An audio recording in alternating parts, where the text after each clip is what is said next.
They had almost finished with the loading. Outside stood the Optus, his arms folded, his face sunk in gloom. Captain Franco walked leisurely down the gangplank, grinning. "What's the matter?" he said. "You're getting paid for all this." The Optus said nothing. He turned away, collecting his robes. The captain put his boots on the hem of the robe. "Just a minute.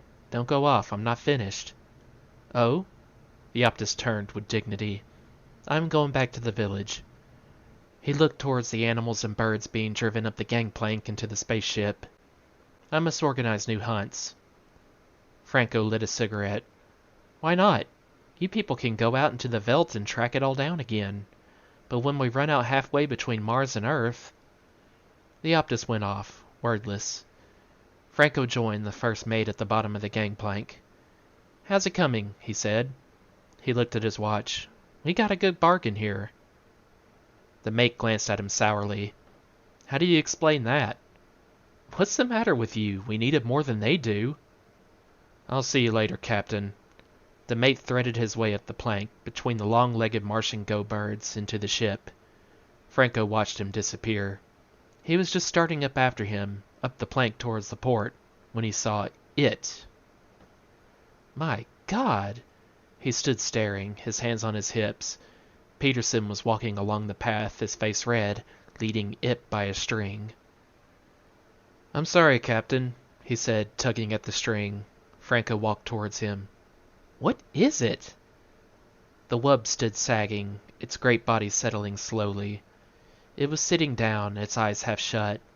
A few flies buzzed around its flank, and it swished its tail. It sat. There was silence. "It's a wub," Peterson said. "I got it from a native for 50 cents. He said it was a very unusual animal. Very respected." "This?" Franco poked the great sloping side of the wub. "It's a pig! A huge dirty pig!" "Yes, sir, it's a pig. The natives call it a wub." "A huge pig. It must weigh 400 pounds." Franco grabbed a tuft of the rough hair. The wub gasped. Its eyes opened, small and moist. Then its great mouth twitched. A tear rolled slowly down the wub's cheek and splashed on the floor. "Maybe it's good to eat," Peterson said nervously. "We'll soon find out," Franco said. The wub survived the takeoff, sound asleep in the hold of the ship. When they were out in space and everything was running smoothly, Captain Franco bade his men fetch the wub upstairs so that he might perceive what manner of beast it was. The wub grunted and wheezed, squeezing up the passageway. "Come on," Jones grated, pulling at the rope. The wub twisted, rubbing its skin off on the smooth chrome walls. It burst into the anteroom, tumbling down in a heap. The men leaped up. "Good Lord," French said. "What is it?" "Peterson says it's a wub," Jones said. "It belongs to him." He kicked at the wub. The wub stood up unsteadily, panting. "What's the matter with it?" French came over. "Is it going to be sick?" They watched. The wub rolled its eyes mournfully. It gazed around at the men. "I think it's thirsty," Peterson said. He went to get some water. French shook his head. "No wonder we had so much trouble taking off. I had to reset all my ballast calculations." Peterson came back with the water. The wub began to lap gratefully, splashing the men. "Let's have a look at it." He advanced, squinting critically. "You got this for 50 cents?" "Yes, sir," Peterson said. "It eats almost anything. I fed it on grain and it liked that. And then potatoes and mash and scraps from the table and milk. It seems to enjoy eating. After it eats, it lies down and goes to sleep." "I see," Captain Franco said. "Now, as to its taste, that's the real question. I doubt if there's much point in fattening it up anymore. It seems fat enough to me already. Where's the cook? I want him here. I want to find out..." The wub stopped lapping and looked up at the captain. "Really, Captain," the wub said, "I suggest we talk of other matters." The room was silent. "What was that?" Franco said. "Just now." "The wub, sir," Peterson said. "It spoke." They all looked at the wub. "What did it say?" "What What did it say? It suggested we talk about other things. Franco walked towards the wub. He went all around it, examining it from every side. Then he came back over and stood with the men. I wonder if there's a native inside it, he said thoughtfully. Maybe we should open it up and have a look. Oh goodness, the wub cried. Is that all you people can think of, killing and cutting? Franco clenched his fists. Come out of there. Whoever you are, come out. Nothing stirred. The men stood together, their faces blank, staring at the wub. The wub swished its tail. It belched suddenly. I beg your pardon, the wub said. I don't think there is anyone in there, Jones said in a low voice. They all looked at each other. The cook came in. You wanted me, Captain, he said. What's this thing? This is a wub, Franco said. It's to be eaten. Will you measure it and figure out? I think we should have a talk, the wub said. I'd like to discuss this with you, Captain, if I might. I can see that you and I do not agree on some basic issues. The captain took a long time to answer. The wub waited good-naturedly, licking the water from its jowls. Come into my office, the captain said at last. He turned and walked out of the room. The wub rose and padded after him. The men watched it go out. They heard it climbing the stairs. I wonder what the outcome will be, the cook said. Well, I'll be in the kitchen. Let me know as soon as you hear. Sure, Jones said. Sure. The wub eased itself down in the corner with a sigh. You must forgive me, it said. I'm afraid I'm addicted to various forms of relaxation when one is as large as I. The captain nodded impatiently. He sat down at his desk and folded his hands. All right, he said. Let's get started. You're a wub? Is that correct? The wub shrugged. I suppose so. That's what they call us. The natives, I mean. We have our own term. And you speak English. You've been in contact with Earthmen before. No. Then how do you do it? Speak English? Am I speaking English? I'm not conscious of speaking anything in particular. I examine your mind. My mind? Yes, I studied the contents, especially the semantic warehouse, as I refer to it. I see, the captain said. Telepathy, of course. We are a very old race, the wub said. Very old and very ponderous. It is difficult for us to move around. You can appreciate that anything so slow and heavy would be at the mercy of more agile forms of life. There was no use in our relying on physical defenses. How could we win? Too heavy to run, too soft to fight, too good-natured to hunt for game. How do you live? Plants, vegetables. We can eat almost anything. We're very Catholic. Tolerant, eclectic, Catholic. We live and let live. That's how we've got along. The wub eyed the captain. And that's why I so violently objected to this business about having me boiled. I could see the image in your mind. Most of me in the frozen food locker, some of me in the kettle, a bit for your pet cat. So you read minds, the captain said. How interesting. Anything else? I mean, what else can you do along those lines? A few odds and ends, the wub said absently, staring around the room. A nice apartment you have here, Captain. You keep it quite neat. I respect life forms that are tidy. Some Martian birds are quite tidy. They throw things out of their nests and sweep them. Indeed, the captain nodded. But to get back to the problem. Quite so. You spoke of dining on me. The taste, I am told, is good. A little fatty, but tender. But how can any lasting contact be established between your people and mine if you resort to such barbaric attitudes? Eat me? Rather, you should be discussing questions with me. Philosophy, the arts. The captain stood up. Philosophy. It might interest you to know that we will be hard put to find something to eat for the next month. An unfortunate spoilage. I know, the wub nodded. But wouldn't it be more in accord with your principles of democracy if we all drew straws, or something along that line?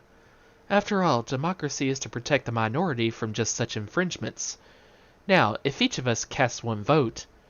The The captain walked to the door. "Nuts to you," he said. He opened the door. He opened his mouth. He stood frozen, his mouth wide, his eyes staring, his fingers still on the knob. The wub watched him. Presently, it padded out of the room, edging past the captain, and went down the hall, deep in meditation. The room was quiet. "So you see," the wub said, "we have a common myth. Your mind contains many familiar myth symbols. Ishtar, Odysseus." Peterson sat silently, staring at the floor. He shifted in his chair. "Go on," he said. "Please go on." "I find in your Odysseus a figure common to the mythology of most self-conscious races. As I interpret it, Odysseus wanders as an individual aware of himself as such. This is the idea of separation from family and country, the process of individuation. But Odysseus returns to his home." Peterson looked out of the port window, at the stars, endless stars, burning intently in the empty universe. "Finally, he goes home." "As must all creatures. The moment of separation is a temporary period, a brief journey of the soul. It begins, it ends, the wanderer returns to land and race." The door opened. The wub stopped, turning its great head. Captain Franco came into the room, the men behind him. They hesitated at the door. "Are you all right?" French said. "Do you mean me?" Peterson said, surprised. "Why me?" Franco lowered his gun. "Come over here," he said to Peterson. "Get up and come here." There was silence. "Go ahead," the wub said. "It doesn't matter." Peterson stood up. "What for?" "It's an order." Peterson walked to the door. French caught his arm. "What's going on?" Peterson wrenched loose. "What's the matter with you?" Captain Franco moved towards the wub. The wub looked up from where it lay in the corner, pressed against the wall. "It is interesting," the wub said, "that you are obsessed with the idea of eating me. I wonder why." "Get up," Franco said. "If you wish." The wub rose, grunting. "Be patient, it is difficult for me." It stood, gasping, its tongue lolling foolishly. "Shoot it now," French said. "For God's sake!" Peterson exclaimed. Jones turned to him quickly, his eyes grave with fear. "You didn't see him. Like a statue, standing there, his mouth open. If we hadn't come down, he'd still be there." "Who? The captain?" Peterson stared around. "But he's all right now." They looked at the wub, standing in the middle of the room, its great chest rising and falling. "Come on," Franco said. "Out of the way." The men pulled aside towards the door. "You are quite afraid, aren't you?" the wub said. "Have I done anything to you? I am against the idea of hurting. All I have done is protect myself. Can you expect me to rush eagerly to my death? I am a sensible being like yourselves. I was curious to see your ship, learn about you. I suggested to the native—" The gun jerked. "See?" Franco said. "I thought so." The wub settled down, panting. It put its paw out, pulling its tail around it. "It is very warm," the wub said. "I understand that we are close to the jets. Atomic power. You have done many wonderful things with it, technically. Apparently your scientific hierarchy is not equipped to solve moral, ethical—" Franco turned to the men, crowding behind him, wide-eyed and silent. "I'll do it. You can watch." French nodded. "Try to hit the brain. Don't hit the chest. If the rib cage shatters, we'll have to pick bones out." "Listen," Peterson said, licking his lips. "Has it done anything? What harm has it done? I'm asking you. And anyhow, it's still mine. You have no right to shoot it. It doesn't belong to you." Franco raised his gun. "I'm going out," Jones said, his face white and sick. "I don't want to see it." "Me too," French said. The men straggled out, murmuring. Peterson lingered at the door.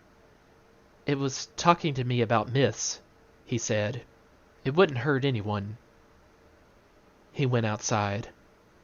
Franco walked towards the wub. The wub looked up slowly. It swallowed. "A very foolish thing," it said. "I am sorry that you want to do it. There was a parable that your Savior related." It stopped, staring at the gun. "Can you look me in the eye and do it?" the wub said. "Can you do that?" The captain gazed down. "I can look you in the eye," he said. "Back on the farm we had hogs. Dirty, razorback hogs. I can do it." Staring down at the wub, into the gleaming, moist eyes, he pressed the trigger. The taste was excellent. They sat glumly around the table, some of them hardly eating at all. The only one who seemed to be enjoying himself was Captain Franco. "More?" he said, looking around. "More? And some wine, perhaps?" "Not me," French said. "I think I'll go back to the chart room." "Me too." Jones stood up, pushing his chair back. "I'll see you later." The captain watched them go. Some of the others excused themselves. "What do you suppose the matter is?" the captain said. He turned to Peterson. Peterson sat staring down at his plate, at the potatoes, the green peas, and at the thick slab of tender, warm meat. He opened his mouth. No sound came. The captain put his hand on Peterson's shoulder. "It is only organic matter now," he said. "The life essence is gone." He ate, spooning up the gravy with some bread. "I, myself, love to eat. It is one of the greatest things that a living creature can enjoy. Eating, resting, meditation, discussing things." Peterson nodded. 2 more men got up and went out. The captain drank some water and sighed.